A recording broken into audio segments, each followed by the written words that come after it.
구약성경 1243면 다니엘서 6장 1절로 9절 말씀입니다.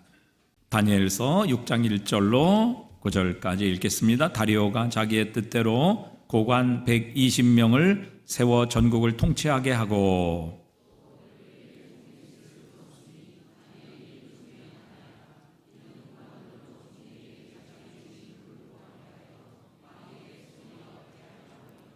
다니엘은 마음이 민첩하여 총리들과 고관들 위에 뛰어남으로 왕이 그를 세워 전국을 다스리게 하고자 한지라.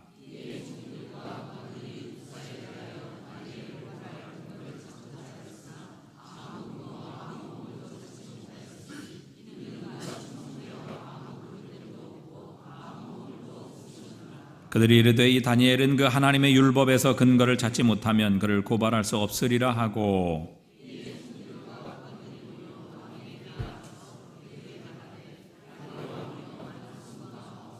나라의 모든 총리와 지사와 총독과 법관과 관원이 의논하고 왕에게 한 법률을 세우며 한 금령을 정하실 것을 구하나이다. 왕이여 그것은 곧 이제부터 30일 동안에 누구든지 왕 외의 어떤 신에게나 사람에게 무엇을 구하면 사자굴에 던져 넣기로 한 것이니이다.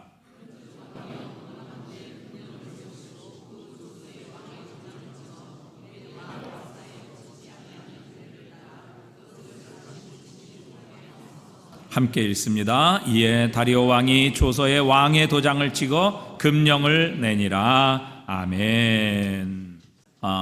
우리 부모들은 자녀들을 잘 키우기를 원합니다.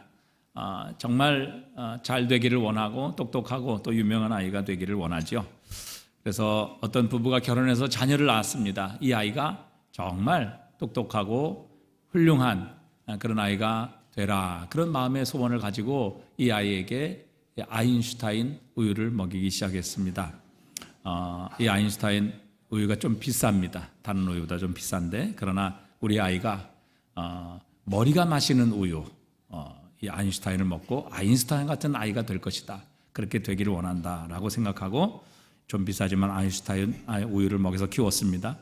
근데 아이를 키우다 보니까 이거 아무래도 그건 아닌 것 같습니다. 세계적인 인물은 못 될 것 같아요. 그래서 우유를 바꿨습니다. 서울대학교라도 들어가라고 서울 우유로 그 우유를 바꿔서 먹이게 되었습니다.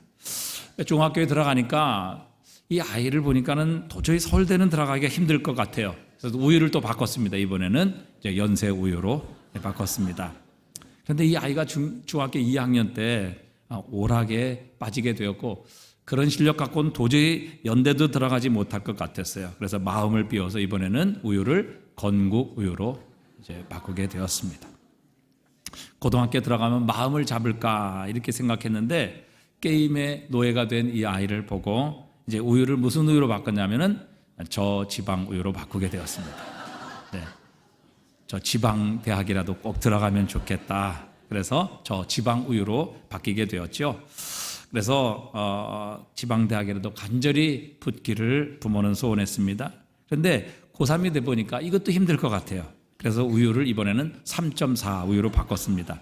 3년제, 4년제 가리지 않고 무조건 들어가면 좋다. 이런 마음을 가지고 3.4 우유로 바꾸게 되었습니다. 그래서 이 이야기를 친구에게 해줬어요. 그랬더니 그 친구가 자기는 자식에게 매일 우유를 마시게 한다. 그렇게 얘기를 했어요. 지금 다니는 고등학교라도 좀 빠지지 않고 결석하지 않고 매일 좀 다니면 좋겠다. 이런 소원으로 자신은 자식에게 매일 우유를 먹인다. 그렇게 얘기를 했어요. 그랬더니 옆에 있던 다른 친구가 자신은 빙그레 우유를 먹인다. 이렇게 얘기를 했어요. 왜? 정말 더 이상 속 썩이지 않고 웃음을 좀 빼앗아가지 않는 그런 자녀가 되었으면 소원이 없겠다.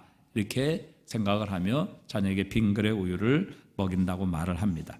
여러분, 이 이야기가 가진 핵심이 뭡니까? 부모들의 기대, 부모들의 소원대로 자녀들은 자라나지 않는다라는 것입니다. 어떻게 자녀들을 잘 키울 수 있을까요? 여러분, 하나님의 은혜가 있어야 합니다. 하나님께서 도와주셔야 합니다. 왜냐하면 자녀들은 절대 우리가 원하는 대로 또 우리가 바라는 대로 기대대로 자라주지 않기 때문입니다. 자, 그러면 여러분 세상에는 자녀를 잘 키우기 위한 수많은 이론들이 있습니다. 수많은 주장들이 있습니다. 그러나 여러분, 하나님의 말씀보다 더 능력 있는 것은 없고 하나님의 지혜보다 더 높은 지혜는 없습니다. 그러기에 여러분, 하나님의 말씀으로 자녀들을 키우고 양육할 때 우리의 자녀들은 이 땅에서 하나님의 복을 받으며 이 세상을 축복하는 자녀들로 자라날 수 있게 되는 것입니다. 자, 그러면 여러분, 어떻게 우리의 자녀를 키우는 것이 정말 복 있는 삶, 우리의 자녀들에게 하나님께서 축복하시는 삶이 될까 하는 것입니다. 가장 첫 번째는 우리의 자녀를 거룩하게 키워야 합니다. 어떻게 키워야 된다고요? 거룩하게. 왜 거룩이 능력이고 왜 거룩이 가장 첫 번째 축복인가? 여러분, 이스라엘 백성들이 애굽에서 나와 첫 번째 맞은 장애물은 바로 홍해라는 바다입니다. 그들이 홍해의 바다를 맞닥뜨리게 되었을 때 자신의 어떤 힘, 자신의 어떤 능력으로도 홍해를 넘어갈 수 있는 방법은 없었습니다. 그래서 그들이 상상할 수 있는 것은 두 가지였습니다. 가서 홍해에 빠져 죽든지 아니면 뒤쫓아오는 애굽의 군대에 붙잡혀 다시 노예로 돌아가든지, 두 가지 외에는 다른 방법은 상상할 수 없었습니다. 그러나 여러분, 이스라엘 백성 앞에 놀라운 기적이 일어나죠. 홍해가 갈라집니다. 그리고 이스라엘 백성은 그 홍해를 걸어서 건너게 되는 놀라운 기적과 축복을 만나게 됩니다. 애굽에 쫓아오는 애굽의 군대들도 자신들도 저 바다를 걸어서 건널 수 있으리라 이렇게 하나님을 시험하며 이스라엘을 쫓아 바다를 향해 뛰어들었지만, 그러나 하나님께서는 그 쫓아오는 애굽의 군대를 향해서는 그 바다의 물을 닫아버리십니다. 그러므로 애굽의 군대가 모두 바다에 물살되어 더 이상 이스라엘 백성, 하나님의 백성을 쫓아오지 못하도록, 하나님의 백성을 단념할 수 있도록 하나님께서는 그 홍해의 물을 닫아버리심으로 애굽의 군대를 몰살시켜 버리십니다. 여러분, 이 모든 능력은 바로 이스라엘과 함께 하시는 하나님으로부터 시작된 것입니다.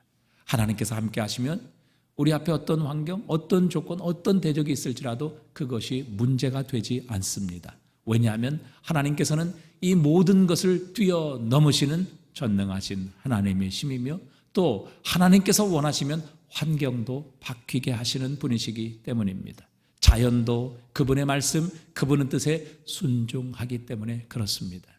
하나님께서 함께 하시면 우리의 환경, 우리의 조건이 문제가 되지 않는다는 사실이죠. 이스라엘 백성들은 40년 광야를 살았습니다. 농사 짓지 않았고 먹을 것 가지고 나오지 않았습니다. 가지고 나온 것 얼마 가겠습니까?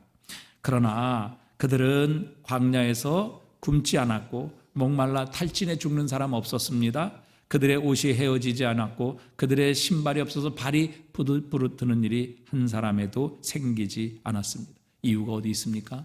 광야에서도 그들과 함께 하시는 하나님으로 인하여 그들은 굶지 않았고 옷이 떨어지지 않았고 발이 부르트지 않는 이 놀라운 기적의 삶을 40년 동안 이어갈 수 있었던 것입니다.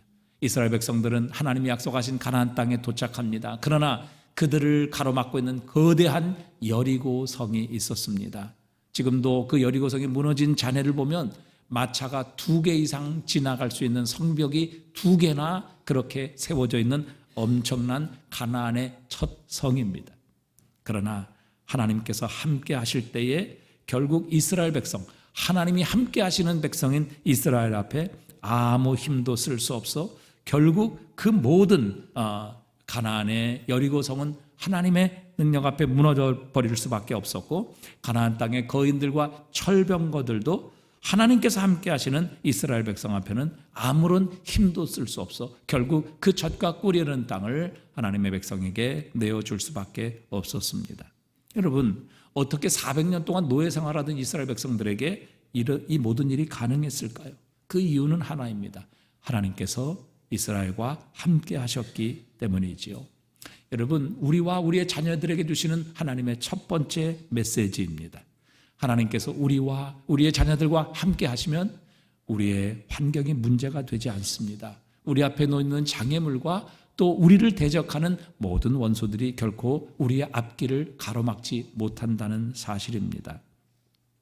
하지만 이스라엘 백성의 죄악으로 말미암아 하나님께서 더 이상 그들과 함께 하시지 않습니다. 에스겔에 보면 하나님께서 환상을 보여주시는데 하나님께서 그 성전을 떠나시는 장면을 환상으로 보여주십니다. 여러분, 이스라엘 백성들에게 함께 하셨던 하나님, 그래서 애굽에서 자유를 얻고 홍해가 갈라지며 광야 40년을 살아가고 그 젖과 꿀이 흐르는 땅을 차지했던 이스라엘 백성들에게 하나님께서 떠나시니까 그들에게 어떤 일이 벌어집니까? 그들은 다시 포로로 잡혀갑니다. 아수르에 의해, 바벨론에 의해 수치를 당하고 부끄러움을 당하고 모든 것 빼앗기고 결국 그들의 노예, 그들의 포로로 잡혀가 정말 수치와 비참한 인생을 다시 그들의 삶에 반복할 수밖에 없게 되었습니다.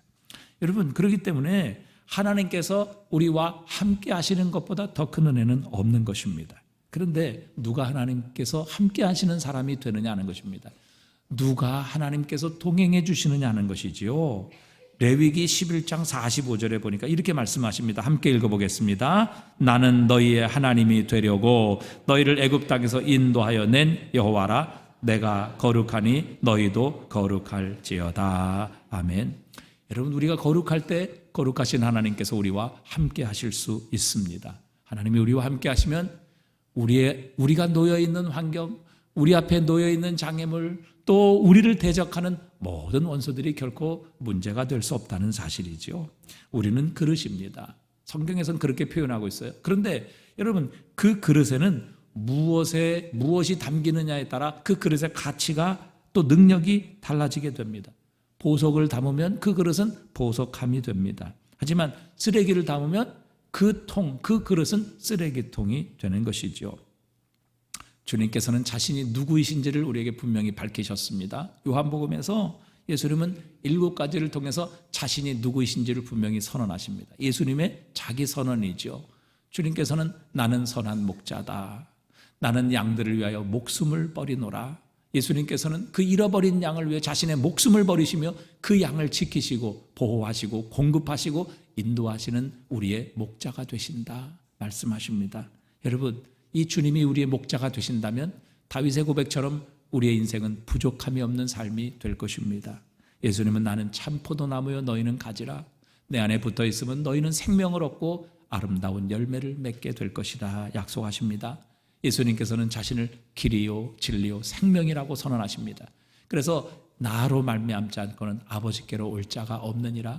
즉 예수님을 통해서 우리는 전능하신 하나님, 이 온 세상 창조주 하나님, 구속의 계획자이신 그 하나님을 만날 수 있다. 그 하나님과 교제할 수 있다. 그 하나님을 우리 아버지로 섬길 수 있다 말씀하십니다.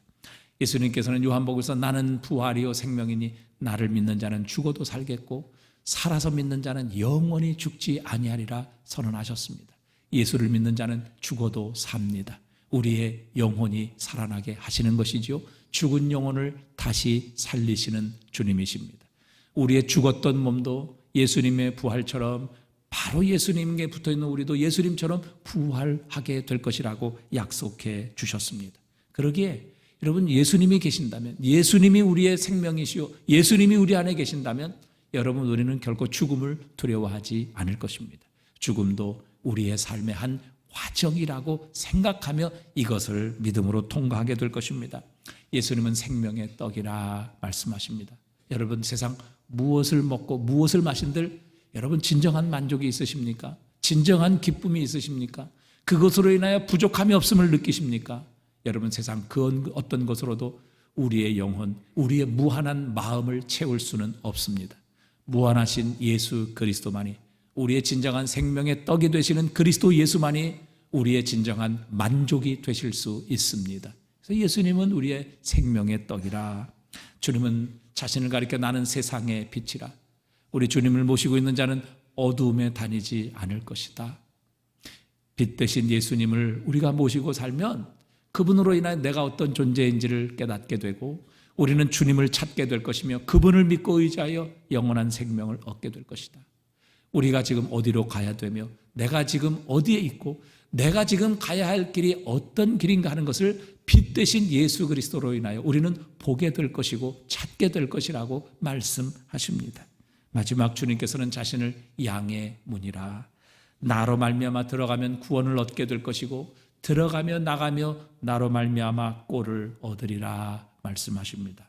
여러분, 바로 예수님은 이런 분이십니다. 그런데 이런 예수님을 우리의 인생의 그릇, 우리의 삶의 그릇에 담고 산다면 이것보다 더 큰 능력, 이것보다 더 큰 축복이 어디 있겠습니까? 그래서 사도 바울은 고린도서 4장 7절에서 우리가 이 보배를 질그릇에 가졌으니 이는 심히 큰 능력은 하나님께 있고 우리에게 있지 아니함을 알게 하려 함이라. 우리가 이 보배를 질그릇 같은 우리의 몸에, 우리의 육신에 담고 있다. 바로 그 은혜를 찬양했던 것입니다. 자, 그런데 주님께서는 도대체 어떤 그릇에 찾아오시느냐는 것입니다. 어떤 그릇에 담겨지실 수 있느냐 하는 것이죠. 디모데후서 2장 20절을 우리 한번 다 같이 읽어보겠습니다. 디모데후서 2장 20절입니다. 큰 집에는 금그릇과 은그릇뿐 아니라 나무그릇과 질그릇도 있어 귀하게 쓰는 것도 있고 천하게 쓰는 것도 있나니 그러므로 누구든지 이런 것에서 자기를 어떻게 하면, 깨끗하게 하면 귀히 쓰는 그릇이 되어 거룩하고 주인의 쓰심에 합당하며 모든 선한 일에 준비함이 되리라. 아멘. 여러분, 그리스도의 능력은 내가 능력을 쌓고 내가 지혜를 축적하는 것으로 이루어지지 않습니다. 여러분, 그리스도의 능력은 거룩함에 있습니다. 깨끗함에 있습니다. 왜요? 우리가 거룩하면 거룩하신 하나님께서 우리와 함께 하시기 때문입니다.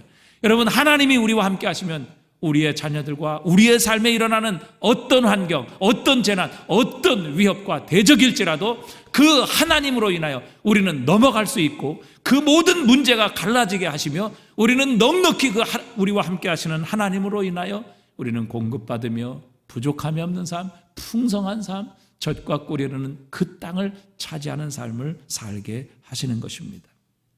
여러분, 우리의 자녀들을 거룩하게 키워야 합니다. 그것이 자녀들에게는 가장 큰 능력이기 때문입니다. 공부 잘하는 것, 똑똑한 것 좋습니다. 그러나 그것으로 인하여 우리의 자녀가 구원받을 수 없습니다. 영원한 생명 얻을 수 없다는 뜻이지요.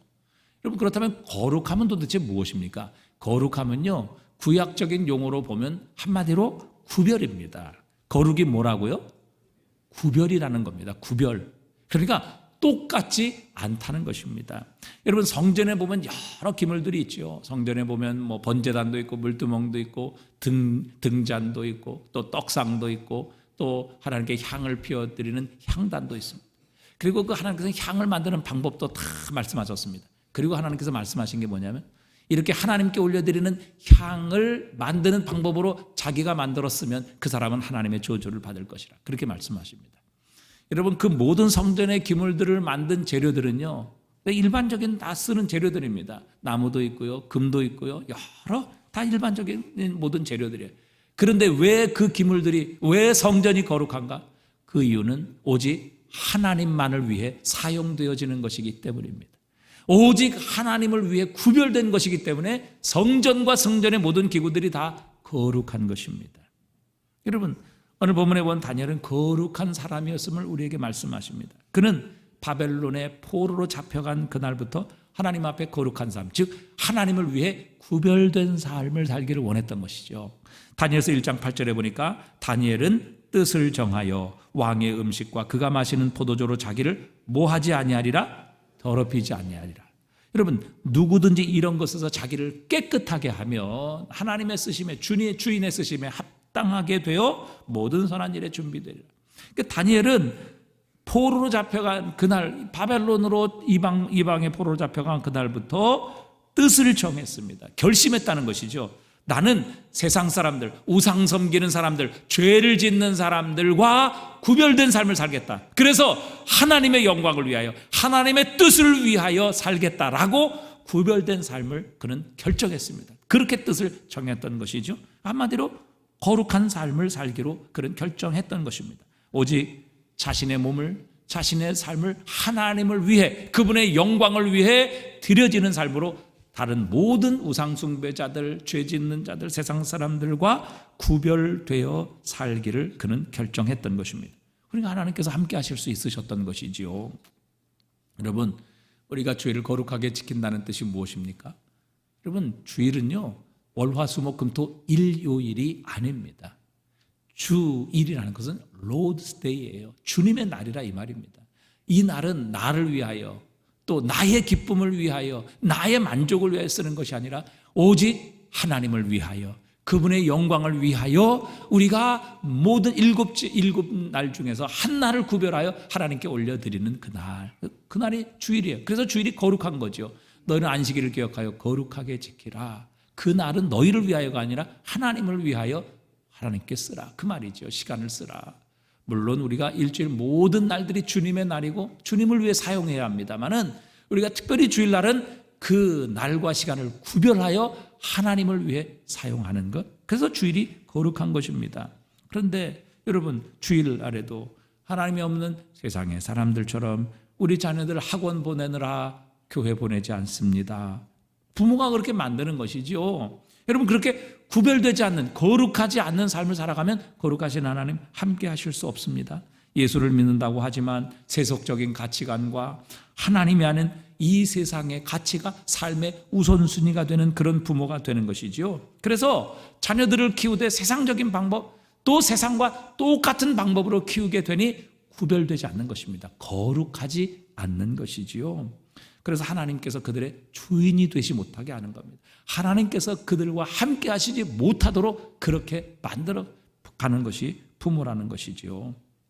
여러분, 하나님께서 함께 하시면 우리의 자녀들에게 일어나는 어떤 인생의 장애물, 어떤 환경이 닥치더라도 여러분, 그것이 우리의 자녀들을 침몰시킬 수 없습니다. 왜요?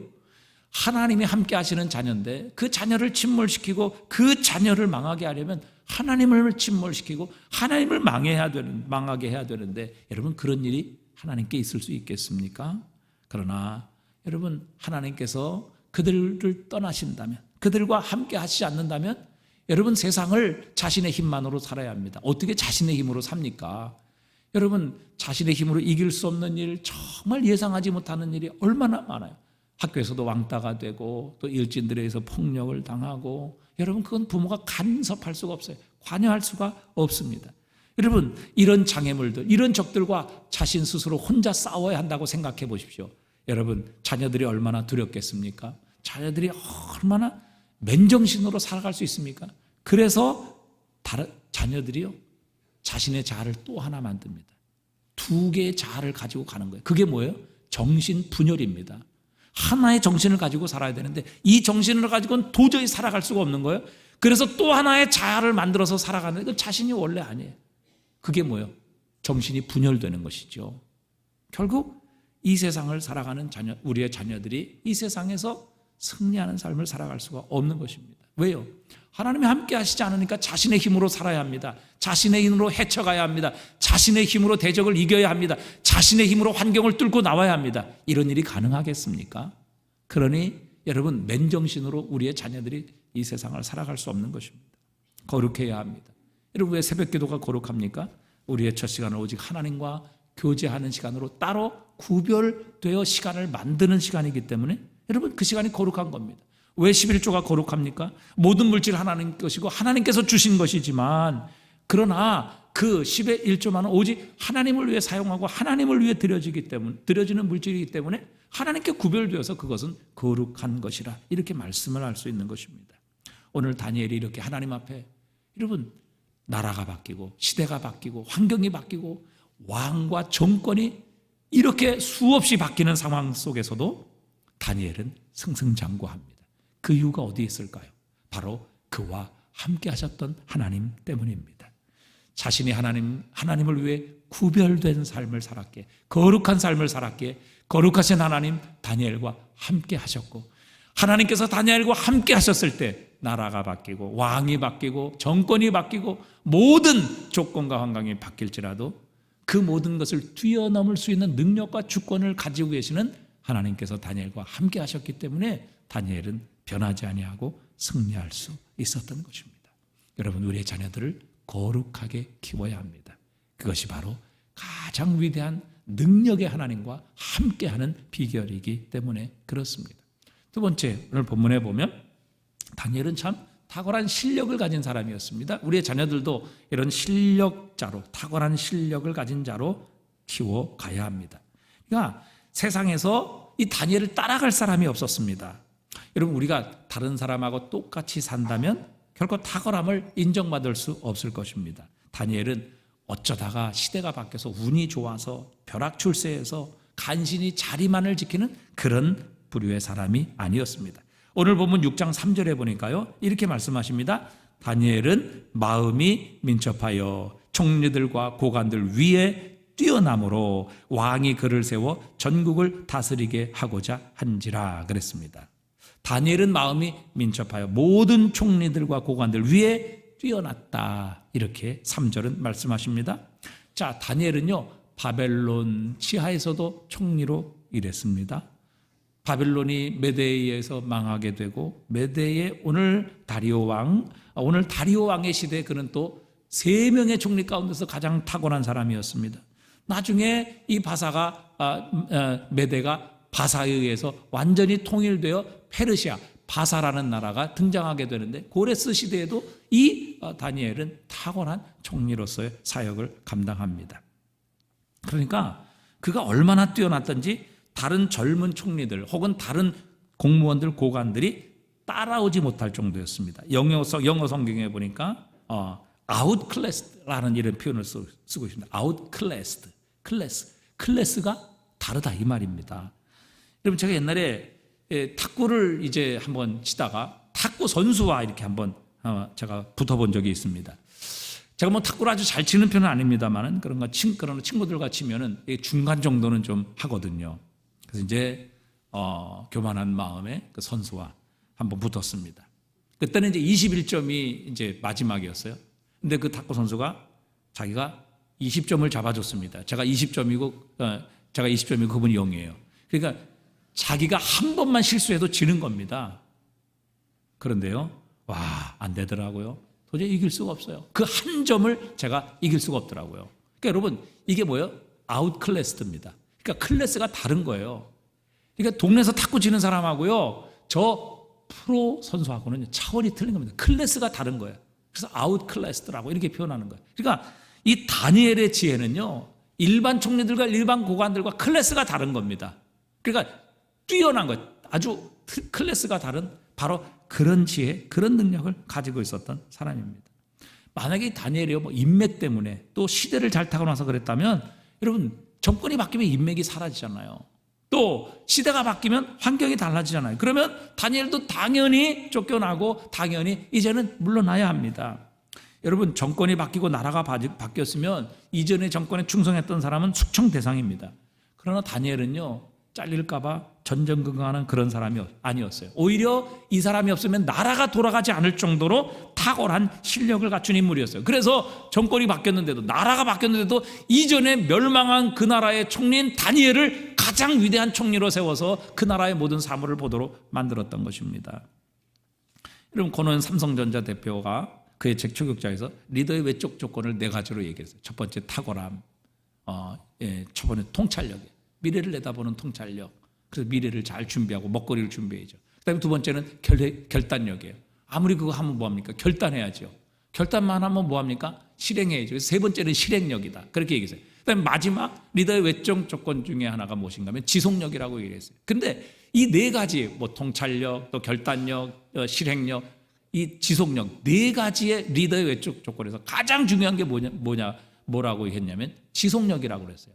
그러니까 진짜 훌륭한 리더는 어떤 리더냐면, 시대가 바뀌고 사람이 바뀌고 환경과 조건이 바뀌어도 계속해서 승리하는 사람, 계속해서 이 회사를 탁월한 회사로 만들어가는 그 리더가 진짜 리더라, 이렇게 이야기를 했어요. 여러분, 우리가 그렇잖아요.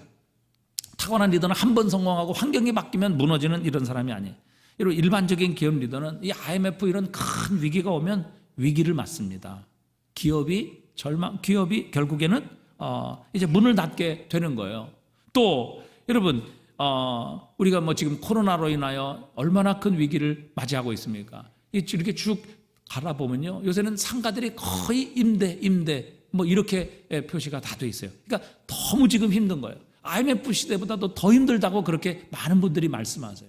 근데 여러분, 그렇게 환경 때문에 똑같이 힘들고 똑같이 포기하고 똑같이 어려워한다면 이건 탁월한 리더가 아니라는 것이죠. 진짜 탁월한 리더는 뭐예요? 이런 어려움 가운데서도 여전히 지속적으로 승리하고 여전히 그 회사를 탁월한 회사로 이끌어가는 회사, 이런 리더가 진짜 훌륭한 리더라는 거예요. 자, 그러면 어떻게 이 지속성이 가능하냐 하는 것입니다.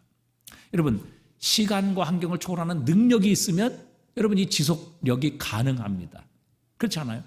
그럼 IMF를 이길 수 있는 지혜와 능력이 있으면 뭐 IMF 시대도 우리가 넉넉히 넘어갈 수 있는 것이죠.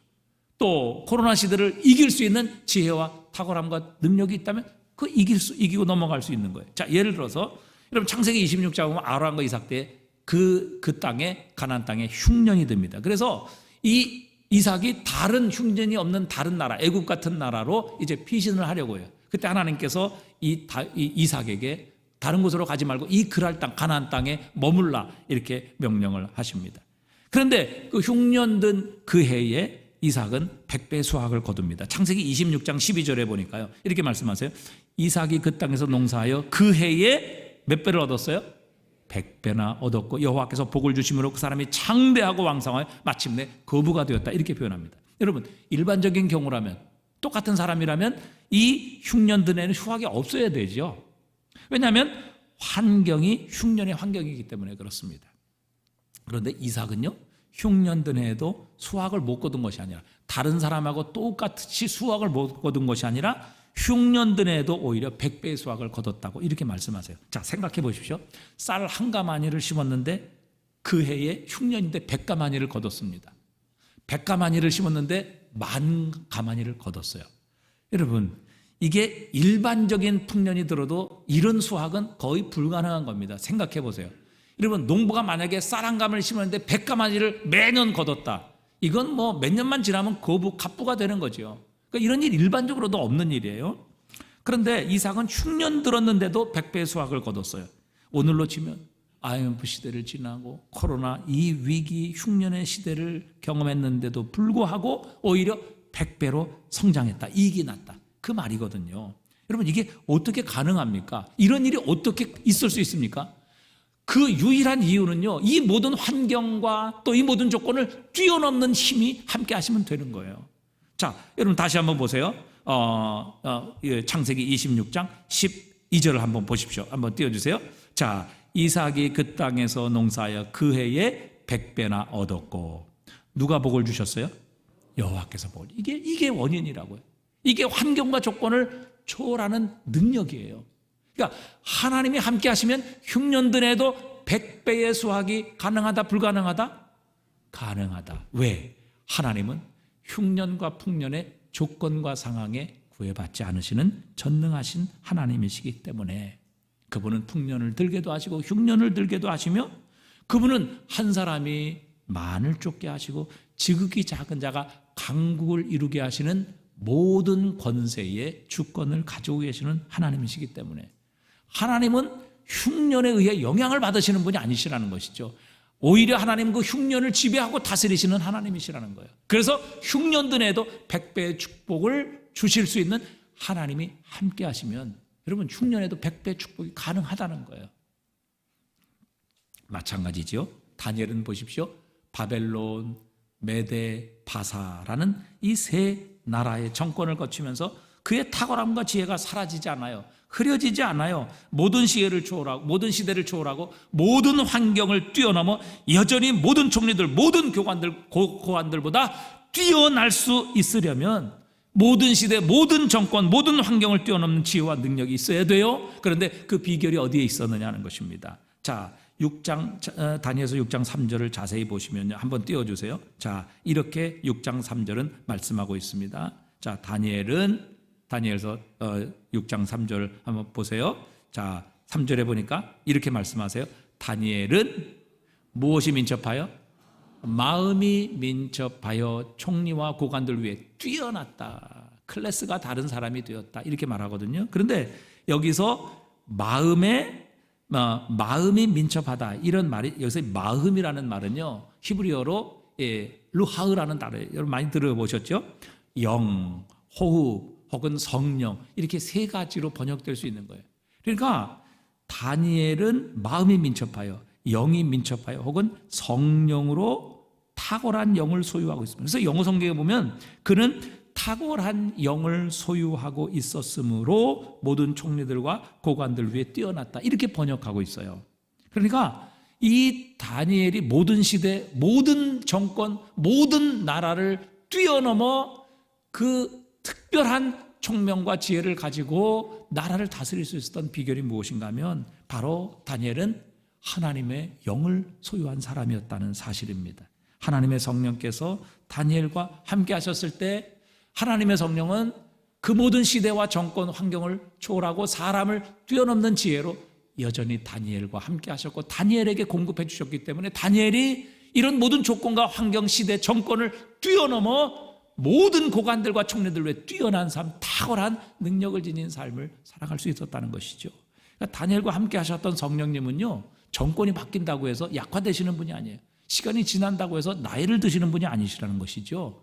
여러분, 성령 하나님은 하나님이십니다. 그분은 어제나 오늘이나 영원토록 동일하신 하나님이세요. 그런데 그 하나님의 영이신 성령께서 다니엘과 함께 하셨고 다니엘에게 힘과 능력과 지혜의 원천이 되셨을 때 여러분, 다니엘의 환경, 다니엘이 섬겼던 그 정권과 또 그 정권이 무너지고 다른 새로운 정권이 들어섰을 때 그 사람들과 정권의 환경, 이런 것 성령 하나님은 넉넉히 뛰어넘어 다니엘에게 여전한 지혜, 여전한 능력을 공급하시는 하나님이 되어 주셨던 것입니다.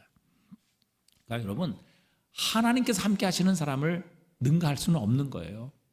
하나님께서 도와주시고 하나님께서 주시는 지혜를 가진 사람을 뛰어넘을 사람은 없는 것입니다. 여러분, 우사인 볼트가 100m 9초 58의 세계 기록을 가지고 있어요. 제가 여러분 아무리 하루에 1000m씩 1000m씩 달리게 하고요, 제가 근육을 키우고 제가 아무리 무슨 홍삼, 산삼을 여러분 하루에 한 개씩 먹을지라도 제가 이 우사인 볼트를 이길 수는 없어요. 무슨 방법을 통해서 제가 9초 58을 따라갈 수는 없어요. 다리를 제가 아무리 찢고 그다음에 아무리 훈련을 하고 연습해도 이건 불가능한 일이에요. 그런데 여러분, 제가 만약에 KTX나 비행기를 타고 이 우사인 볼트와 경쟁한다. 우사인 볼트가 아니라 우사인 볼트 할아버지라도 저 못 따라옵니다. 제가 300km로 달리고 비행기로도 1000km씩 달리는데 어떻게 따라와요?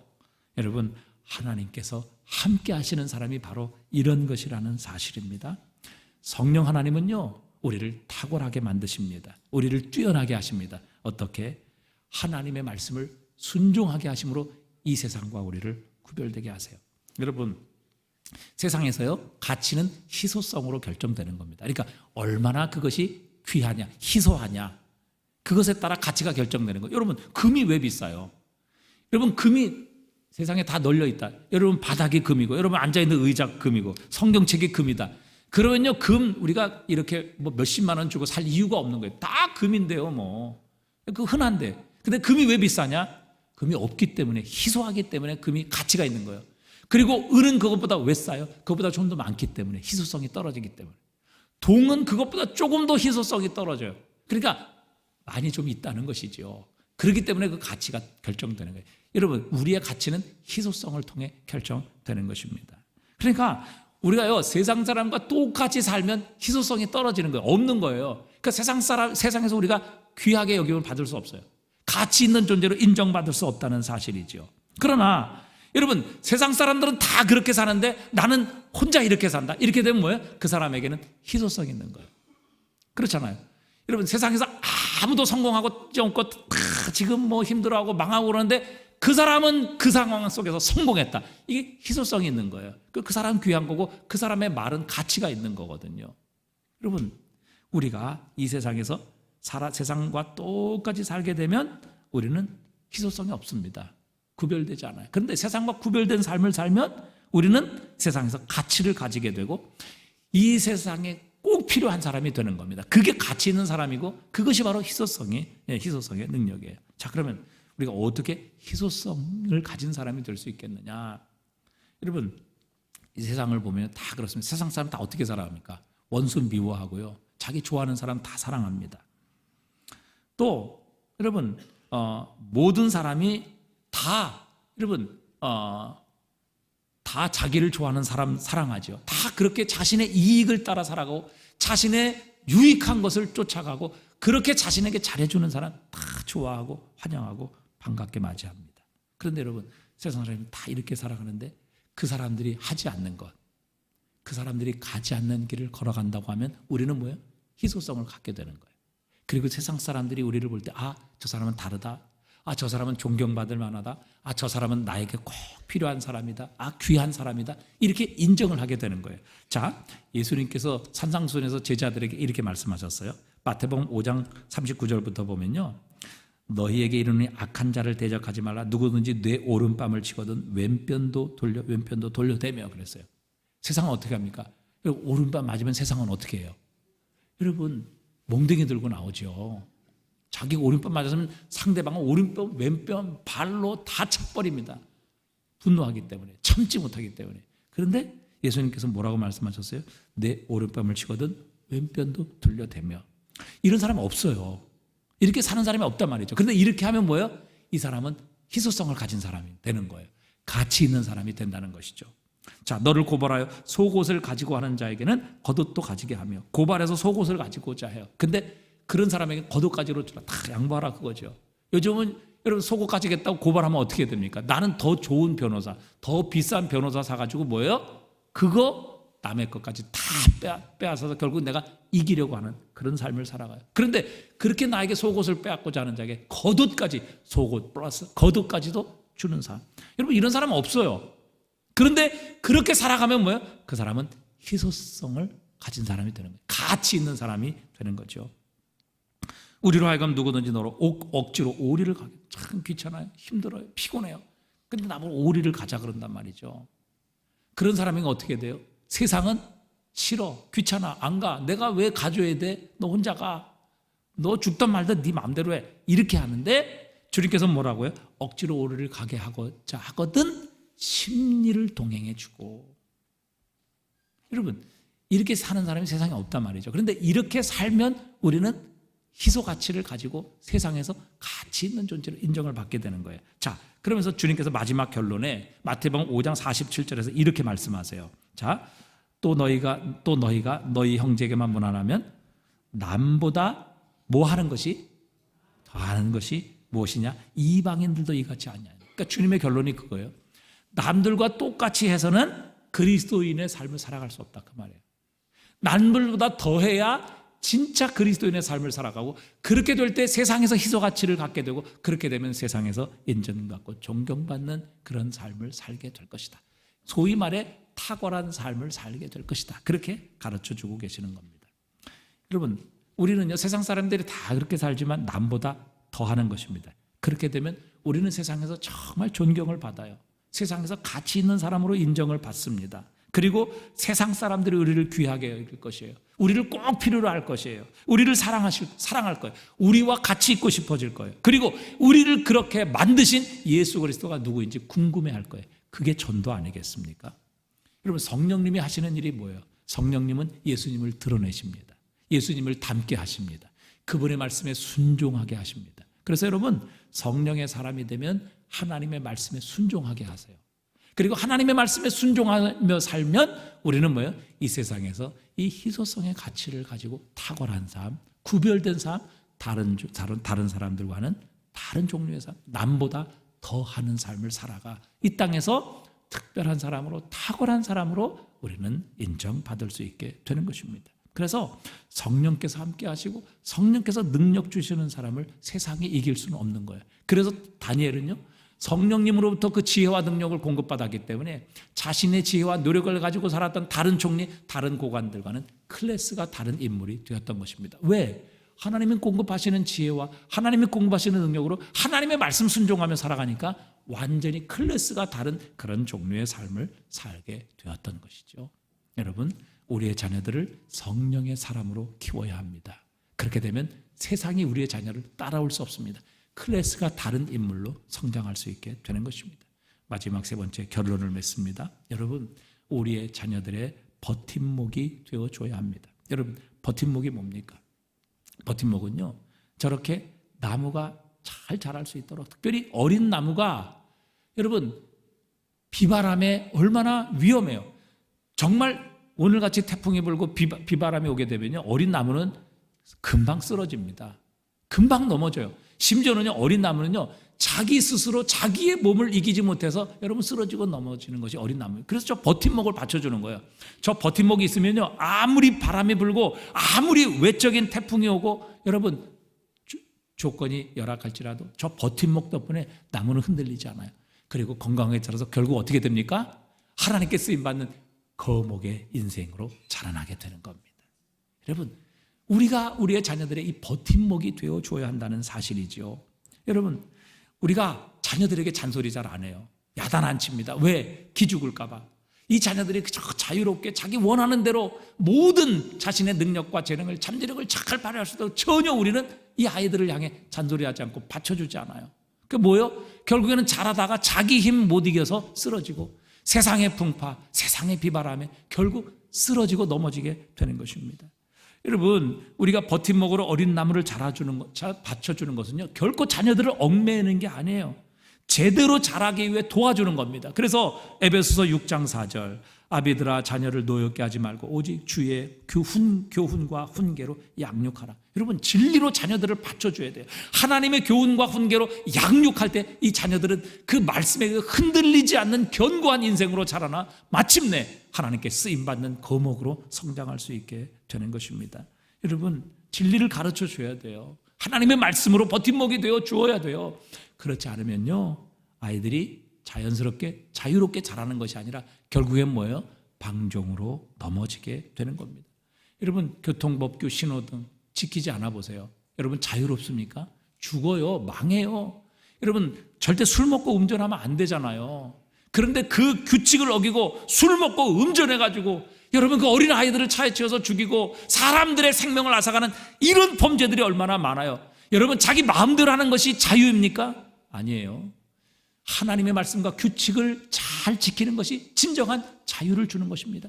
진리를 알지니 진리가 너희를 자유케 하리라. 여러분, 신호등 잘 지키고 법규 잘 지키면요, 우리는 안전하게 살아요. 자유롭게 삽니다. 그런데 그거 지키지 않아 보세요. 여러분, 어떻게 길을 갑니까? 어떻게 건널목을 건넙니까? 여러분, 불안하고 두려워서 살아갈 수 없는 거예요. 여러분, 하나님의 진리가 우리에게 진정한 자유를 주는 것입니다. 하나님의 말씀대로 살아야 우리는 진정한 하나님의 축복과 은혜를 누리며 살 수 있게 되는 것이죠. 우리의 요즘 아이들을 보면 아기 때부터 스마트폰에 노출되는 것을 볼 수 있어요. 그래서 여러분, 제가 여기 초등학교, 중학교, 고등학교 다 있잖아요. 가다 보면 애들 전부 친구들과 같이 오면서도 대화 안 해요. 전부 스마트폰 보고 가고요. 심지어는 건널목을 걸으면서도 스마트폰 보고 간다고요. 여러분, 제가 식당 같은 데 가보면 부모들이 어린 자녀들 제대로 이게 뭐지요? 통제를 할 수가 없으니까 아이들에게 스마트폰 보여주면서 자기들은 밥 먹어요. 애들 그 스마트폰 보고 있으라고. 그러니까 여러분, 요즘은 이 애들 유모차에도요, 스마트폰 거치대를 만들어 줍니다. 그래서 스마트폰 보면서 울지 마라. 그러니까 여러분, 집중력을 떨어뜨리는 훈련을 집중적으로 시키는 거예요, 지금. 어린아이들에게 스마트폰을 보여주면서요. 어느 정도 이제 아이가 자라서 이제 혼자 선택하고 행동할 때가 되면 부모가 화를 내며 말합니다. 야, 너 스마트폰 그렇게 하루 종일 보고 스마트폰에 중독돼서 살면 어떻게 야단치지요?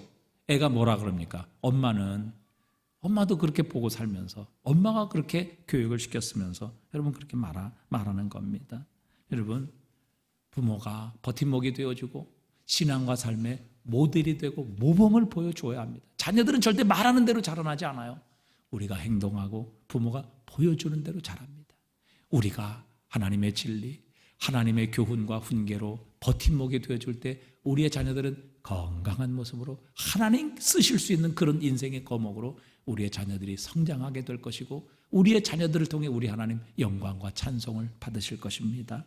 여러분, 어린이 주일을 맞이하여 우리가 한번 기억하십시다. 우리의 자녀 어떻게 키워야 되는가? 첫 번째, 거룩하게 키우십시다. 그것이 능력이에요. 여러분, 우리가 깨끗하면 하나님이 우리를 쓰십니다. 정결하면, 거룩하면 거룩하신 하나님 우리와 함께 하세요. 하나님이 함께 하시는 것보다 더 큰 축복, 더 큰 능력이 세상에 어디 있습니까? 우리의 자녀 거룩하게 키우십시다. 두 번째, 성령의 사람으로 키우십시다. 왜? 성령은 하나님이시기 때문에 하나님이 함께 하시는, 하나님이 지혜를 주시고 능력을 주시는 그런 자녀를 따라갈 수가 없어요. 그러면 아웃클래스의 삶을 살아가는 자녀들이 되게 하실 것입니다. 마지막, 주의 교환과 훈계, 하나님의 진리로 버팀목이 되어주는 부모가 되십시다. 그때에 우리의 자녀들은 안전하고 잘 커 인생의 거목으로 하나님께 하나님 나라의 아름다운 제목으로 쓰임받는 자녀들이 되게 해 주실 것입니다. 여러분, 우리의 자녀들 거룩함과 또 성령의 사랑으로 인생의 거목으로 키우는 하나님의 말씀에 버팀목이 되어서 우리의 자녀 하나님의 쓰심에 합당하게 키워가는 우리 모든 부모들이 되실 수 있기를 주님의 이름으로 축복합니다.